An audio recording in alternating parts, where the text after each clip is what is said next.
un gallicello che chi lo faceva le reti, metteva la crocella a qua, si fece un gallicello. Venne un dottore, c'è tu che sei di Muncine, hai un Pasquale e te la fai. Io là, facciamo un'analisi di tutte cose, come. Poi una faccia tra i primi, i fauloggi per dire i fainnali, ci saranno 28 rindemmo, la per me certo così.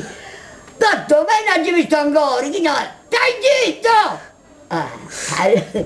Con tanta pazienza, ma io è il mio cognato, ha detto no, e detto no, per che sangue che me ne va, ok, se lo vuoi dire, non si tranquilla. Ma che succede? Ma non mi hanno fatto, mi dice no, non risulta niente, che poi ti volevi stare fuoco anche, e dottore, invece, che faccio? Pigliare ci dette un medico specialista, no, per fare un dì, e ci dette un dì che tanto stai 3 milioni, e siamo tetti in bocca, ma che volete fare?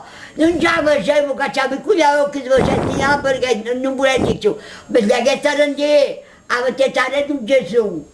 Spiega, noi ogni che va a cambiare la risposta, noi parti spezzare, e poi non capisci, e questo poi si mette in pensione, e questo è stato che si mette a mare poi Salvatore, che stava a scuola, e mi mise, io ti ho più posto al mercato, posto sia di cena. E poi, beh, oggi, ciao, ero in donna, mi mette in anni, dici, si sposai.